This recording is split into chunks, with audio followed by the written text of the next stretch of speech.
Salut à tous les soignants libérés, j'espère que vous allez merveilleusement bien. Très content de vous retrouver dans ce podcast ou dans cette vidéo pour ceux d'entre vous qui me regardent actuellement. Je rappelle à ceux qui nous écoutent que vous pouvez nous retrouver sur la chaîne YouTube Ava et Charles pour regarder les enregistrements des podcasts.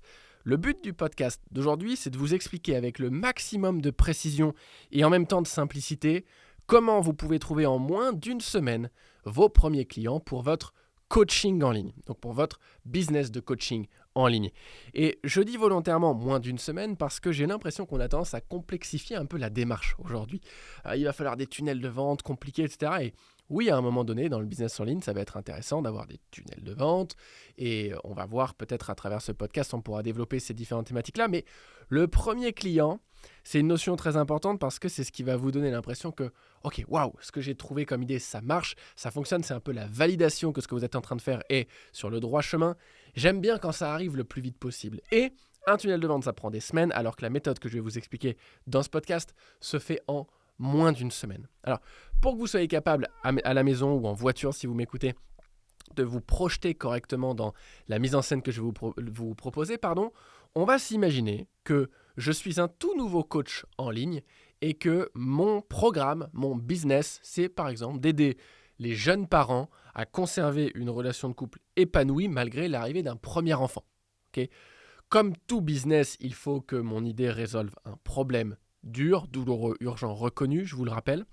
Donc ici, on va se dire que pour des jeunes parents qui viennent d'avoir leur premier enfant, il est possible que l'arrivée du premier, je n'en ai pas encore à l'heure où je tourne ce podcast, où j'enregistre ce podcast, peut-être que vous à la maison qui m'écoutez, vous en avez, il est probable que ça chamboule un petit peu l'équilibre du couple. Donc, on va dire que ça peut être un problème pour certains de garder l'équilibre couple et rôle de parent. Okay, donc, on va dire que mon business vise à régler ce problème. Comment je ferais si aujourd'hui j'étais cet infopreneur et que je voulais avoir mes premiers clients en moins d'une semaine ? Imaginons que je n'ai rien. Je n'ai pas de connaissances, je n'ai pas de gros réseaux sociaux, je n'ai pas de budget à mettre en publicité. On va vous faire partir de... Je vais me mettre dans la circonstance la plus défavorable pour vous montrer que même dans ce cas de figure-là, c'est très facile d'avoir ses premiers clients. La solution qui s'offre à vous quand vous êtes dans ce cas de figure, c'est ce qu'on appelle le setting. Et plus précisément, ce qu'on appelle le setting outbound. Alors, je vous mets un tout petit peu de jargon, vous allez voir que c'est des mots compliqués pour dire des choses extrêmement simples et je vais vous simplifier ça maintenant. Le setting, c'est le fait d'aller entamer des conversations privées avec des gens que vous ne connaissez pas, ce qu'on appelle vos prospects, des gens qui pourraient être intéressés par ce que vous proposez. Il y a deux manières de faire du setting. Il y a ce qu'on appelle le setting inbound et le setting outbound. Le setting inbound, c'est le fait d'aller générer des conversations avec des gens qui me connaissent, qui me suivent, qui viennent de mes propres réseaux. Okay ?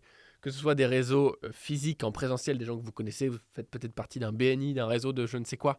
Okay ? Ce serait une partie de votre réseau. Ce serait aller converser avec eux, ce serait faire du setting inbound. Si vous avez un Insta, une chaîne YouTube, aller discuter avec les gens qui vous suivent, ce serait faire du setting inbound. Mais on a dit dans ce cas de figure que vous n'en aviez pas. Okay ? Et au passage, tout ce que je vais vous expliquer là pourrait tout à fait se faire en setting inbound et marcherait d'autant mieux d'ailleurs parce que les gens vous connaissent, mais partons du pire cas de figure. Le setting outbound, c'est aller générer des conversations privées avec des gens qui ne me connaissent pas. Alors, la question qu'on me pose le plus souvent, c'est comment je fais pour aller générer des conversations privées avec des gens qui ne me connaissent pas ? Je les trouve où ? Parce que comment je suis sûr que la personne à qui je m'adresse, elle vit le problème que moi je résous ? Pour éviter d'envoyer 200 000 messages sans réponse parce que je n'ai pas touché la bonne cible. Eh bien, la stratégie que je vais vous présenter dans ce podcast est extrêmement simple. C'est la stratégie des groupes Facebook. Facebook s'est énormément développé dans les années, je ne sais plus, autour des 2010 probablement, quelque chose comme ça. Et, il faut le dire, est resté un des réseaux sociaux les plus importants quant à ce qui a trait au groupe. Au groupe de parole, qui regroupe un sujet. Vous avez des comptes Facebook, vous avez des profils Facebook, vous avez des groupes Facebook, vous avez des pages Facebook. Il y a plein de différents types de profils. Et les groupes Facebook, c'est quand même un truc qui perdure sur ce réseau social et qui marche très très bien. L'avantage des groupes Facebook, c'est que ces groupes Facebook, ils ont un nom. Ils ont un nom qui définit exactement le sujet dont on va parler si on est connecté à ce groupe Facebook en particulier. Pensez-vous qu'il est possible qu'il existe des groupes Facebook de jeunes parents qui partagent leurs ressentis sur les premiers mois de vie avec leur premier enfant, par exemple ? Si vous vous posez la question, je vous donne la réponse. La réponse est oui. Vous savez quoi? À chaque fois, vous vous demandez, est-ce qu'il existe un groupe Facebook pour ça? La réponse est oui. Je ne sais plus combien il y a aujourd'hui, plus d'1 milliard d'utilisateurs de Facebook, je crois. Il y a un groupe Facebook pour absolument tout ce que vous pouvez imaginer. Il y a même des groupes Facebook pour ce que vous ne pouvez pas imaginer.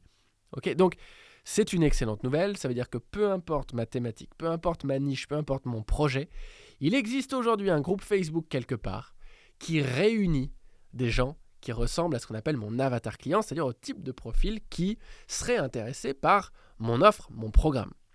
Okay, donc, si aujourd'hui je dois repartir de zéro, j'ai aucun réseau social, j'ai pas de budget, j'ai rien, je vais aller faire du setting outbound. Comment je vais faire? Étape numéro 1, je vais m'inscrire dans ces groupes Facebook. Parfois, ce sont des groupes Facebook privés, auquel cas il faut que j'établisse une demande et celui qui possède le groupe va devoir m'accepter. En général, sous les 24-48 heures, vous êtes accepté. Soit ce sont des groupes publics, donc ouverts, il y a juste besoin de dire suivre et vous êtes dans le groupe. Une fois que j'ai réussi à atteindre le groupe, le gros souci des groupes, et ce que font la plupart des gens, malheureusement, et c'est une erreur, c'est d'essayer de mettre des messages en public à tout le monde en disant « Bonjour, je suis coach en parentalité pour aider les jeunes parents à garder leur relation de couple épanouie, par exemple. » Ce qui se passe quand vous faites ça de manière publique, là où vous dites « Je vais toucher plein de monde, c'est génial », c'est que les hôtes des groupes vont vous bannir de leur groupe parce qu'ils n'ont pas envie que vous soyez là pour faire uniquement de la publicité vers votre business. Okay, parce que eux, souvent, ils ont mis des mois et des années parfois à créer un groupe qui tient qui est correct, avec une population qui est éduquée, intelligente, sympa, etc. Donc, en général, les groupes privés ont ce qu'on appelle une qualité de prospect beaucoup plus intéressante que les groupes publics. Okay, dans un groupe public, vous pourriez relativement poster votre contenu comme vous le voulez, mais ça ne marchera pas extrêmement bien parce qu'en général, les gens sont beaucoup moins qualifiés. On appelle ça une audience moins qualifiée. Okay, donc, je vous conseille de vous diriger particulièrement vers les groupes privés. Comment on va faire du coup, une fois qu'on est rentré dans les groupes privés, pour envoyer le message à tout le monde que on pourrait les aider sur telle ou telle thématique? On va juste regarder les profils qui sont déjà actifs sur Facebook et déjà actifs sur ce groupe, qui posent des questions ou qui répondent aux commentaires ou qui partagent des doutes et des problèmes. Et on va juste rebondir sur le problème qu'ils ont mentionné, non pas en mettant un commentaire devant tout le monde, mais en tapant sur le nom de la personne et en allant entamer une conversation privée avec elle. « Hey, Caroline, j'ai vu que tu partageais dans le groupe blablabla que tu avais un petit bébé de 1 mois et que tu étais extrêmement heureuse, mais que tu te rendais compte que depuis 1 mois, ta vie de couple était vraiment en second plan, que ça créait beaucoup de disputes dans ton quotidien avec ton mari. Je me présente, je m'appelle Charles, je suis coach en relation de couple à l'arrivée des premiers enfants et je fais, écoutez bien et c'est là que ça devient intéressant, j'offre cette semaine 5 sessions one-to-one d'1 demi-heure de coaching. Il me reste un créneau demain à 17h. Est-ce que ça t'intéresse de le réserver? Alors, on va détailler un petit peu tout ce message que je viens de vous citer à l'oral parce que chaque mot est important. Numéro 1. Évidemment, bonjour, mais je vous passe le bonjour. J'espère que c'est normal pour tout le monde de dire bonjour quand on envoie un message. J'ai vu que tu vivais tel et tel problème. On montre qu'on a étudié un peu son profil et qu'on ne l'envoie pas un message au hasard. On a vu dans un post qu'il ou elle vit tel problème. Ok, donc ce qu'on appelle, on adresse le message en expliquant pourquoi, en justifiant pourquoi on envoie un message. Okay. Ensuite, on se présente rapidement. Il n'y a pas besoin d'en faire des caisses. Souvent, un problème que je vois en setting, c'est les gens qui essayent de se surjustifier. Je suis le top expert mondial de je ne sais pas quoi, ça fait 10 ans que et moi j'ai 8 enfants et j'ai un mari depuis 20 ans.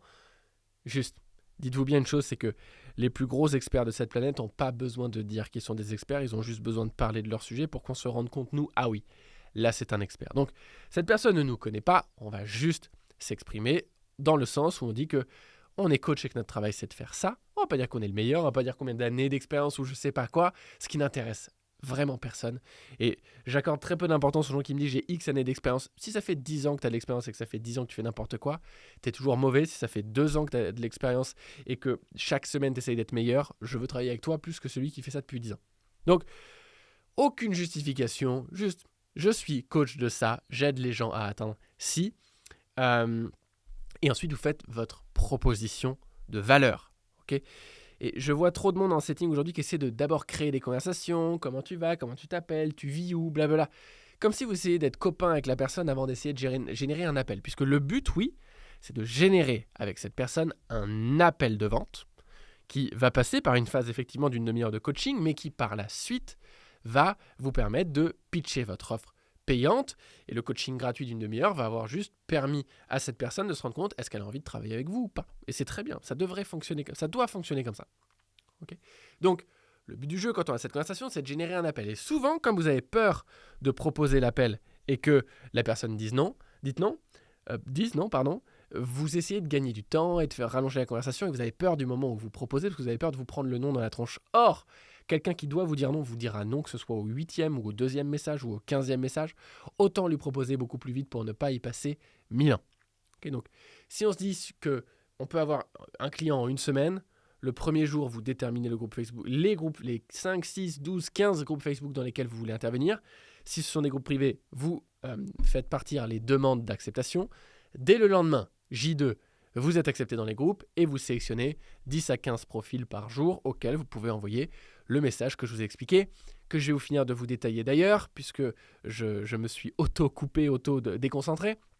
Une fois que vous faites votre proposition de valeur, vous la faites surtout de la manière dont je l'ai fait tout à l'heure. C'est-à-dire, je propose en ce moment, petite notion de c'est pas tout le temps, donc saute sur l'opportunité, des coachings gratuits d'une demi-heure pour aider des parents et leur faire découvrir la pratique du coaching de couple.